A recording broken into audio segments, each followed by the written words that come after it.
آیت 54 میں اللہ تعالیٰ فرماتے ہیں، بادشاہ نے کہا اسے میرے پاس لاؤ کہ میں اسے اپنے خاص کاموں کے لیے مقرر کر لوں۔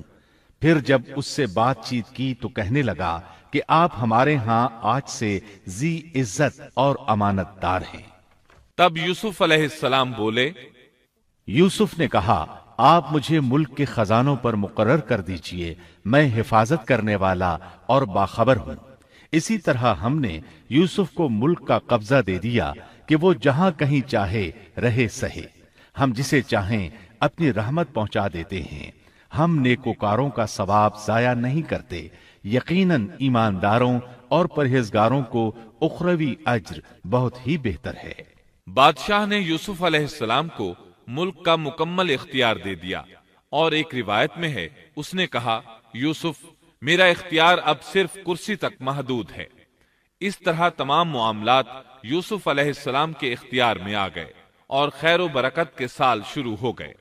یوسف علیہ السلام نے ان سالوں سے خوب فائدہ اٹھایا، ہر طرف بھلائی ہی بھلائی ہو گئی، غلے کی فراوانی ہو گئی، جس طرح یوسف علیہ السلام چاہتے تھے اسی طرح خرچ کیا جاتا تھا۔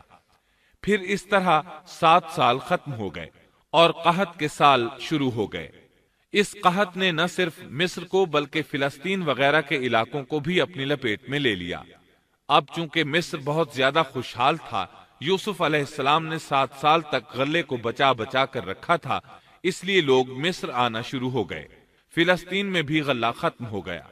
یعقوب علیہ السلام اور ان کے بیٹوں تک بھی قحط کے اثرات پہنچ گئے، بلکہ ان کے علاقے میں قحط شدید ہو گیا۔ تلاش کے باوجود غلہ نہیں ملتا تھا، ملتا بھی تھا تو بہت مہنگا۔ فلسطین میں خبر پہنچی کہ مصر کا بادشاہ پرانی قیمت پر غلہ دے رہا ہے۔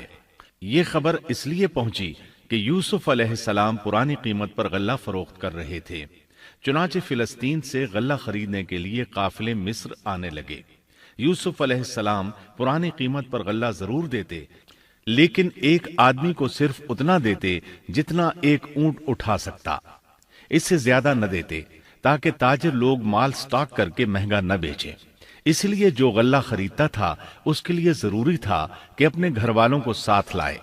یوسف علیہ السلام ہر ایک سے پوچھتے، تمہارے گھر کے کتنے افراد ہیں، انہیں ساتھ لے کر آؤ، اور اس طرح یوسف علیہ السلام کے بھائیوں نے بھی مصر جانے کا ارادہ کر لیا۔ قرآن مجید میں اس کا تذکرہ یوں آیا ہے، یوسف کے بھائی آئے اور یوسف کے پاس گئے تو اس نے انہیں پہچان لیا اور انہوں نے اسے نہ پہچانا۔ یوسف علیہ السلام نے گندم دینے سے پہلے پوچھا، تم کون ہو، کہاں سے آئے ہو، تم جاسوس لگتے ہو۔ وہ قسمیں کھانے لگے۔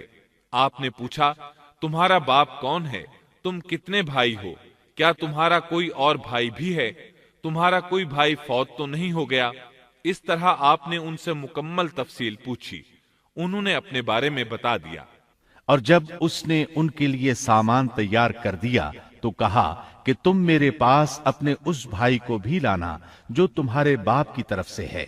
کیا تم نے نہیں دیکھا کہ میں پورا ناپ کر دیتا ہوں، اور میں ہوں بھی بہترین مہمانی کرنے والوں میں۔ آپ نے ان سے یہ بھی کہا، پس اگر تم اسے میرے پاس لے کر نہ آئے تو میری طرف سے تمہیں کوئی ناپ بھی نہ ملے گا، بلکہ تم میرے قریب بھی نہ پھٹکنا۔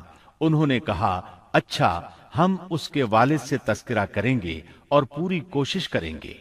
پھر یوسف علیہ السلام نے اپنے غلاموں سے کہا اور اپنے خدمتگاروں سے کہا کہ ان کی پونجی انہی کی بوریوں میں رکھ دو، کہ جب لوٹ کر اپنے اہل و عیال میں جائیں اور پونجیوں کو پہچان لیں تو بہت ممکن ہے کہ یہ پھر لوٹ آئیں۔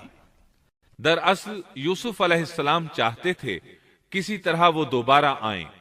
انہیں یہ خدشہ محسوس ہوا کہ ممکن ہے دوبارہ آنے کے لیے ان کے پاس رقم نہ ہو اور یہ غلہ خریدنے نہ آئیں، اس لیے ان کی قیمت ان کے سامان میں رکھ دی تاکہ وہ دوبارہ آئیں۔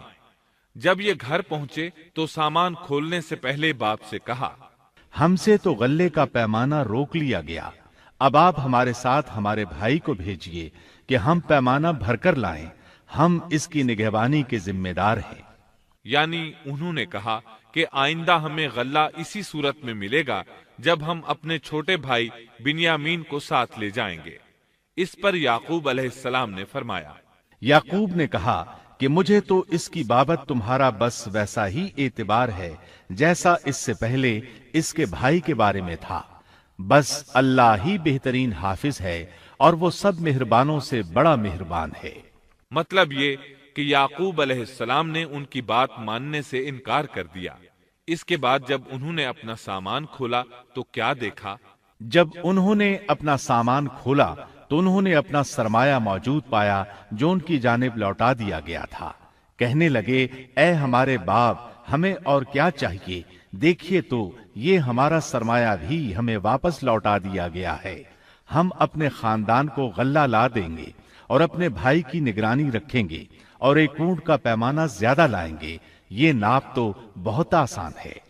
جب یعقوب علیہ السلام نے یہ معاملہ دیکھا اور ان کا اصرار بڑھا تو سوچ میں پڑ گئے کہ معاملہ کچھ اور معلوم ہوتا ہے، پس انہیں اللہ تعالی کی طرف سے الہام ہوا کہ ساتھ بھیج دیجیے۔